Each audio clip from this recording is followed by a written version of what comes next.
Christ is the absolute owner. Go out to your car this afternoon and you just stop in your tracks and look at it. And you recognize that's His. Look at yourself in the mirror. Those eyeballs in your head, those are His. Your hand, it's His. He can take it away from you. Many of you are familiar with Abraham Kuyper's quote, "There is not a square inch in the whole domain of our human existence over which Christ, who is sovereign over all, does not cry, 'Mine.'" It is His. You ever thought, here comes the guy with Legion. The demons say, "Lord, they're pleading with him. Let us go into those pigs." Okay, go. They went into the pigs. Pigs all freak out and they run down the hill and they all die. You say, wow.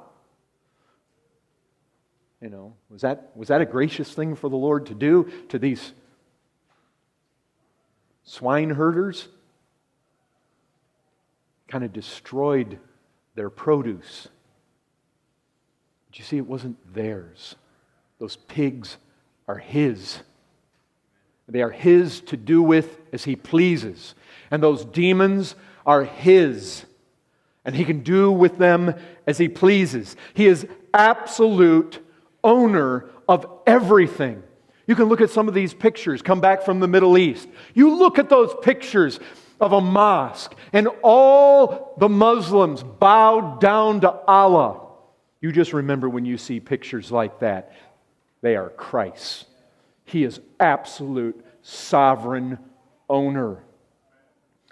These savages, John Dees has been talking in recent times with me about this island, North Sentinel Island, off the coast of India. It's one of the darkest places, savages, most unreached places on the face of the earth. It's probably the least reached place.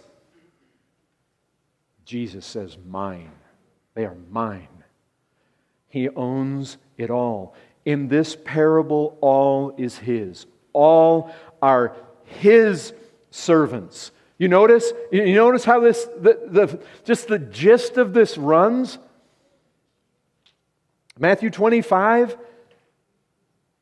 In verse 14, His servants. Again in verse 14, His property. That's the flavor that you get here. In verse 27, my money. He says, I should have received what was my own with interest. All is His. All shall answer to Him. You see, brethren, we live the Christian life, and sometimes we encourage one another. Lay everything on the altar. We think about, unless you forsake all that you have, you cannot be His disciple. You see what Jesus is saying? Unless you recognize the reality of who owns everything, you can't be my disciple. That's what He's saying there at the end of Luke 14. This is the reality. That's the first thing. That's the first point. Christ is the absolute owner.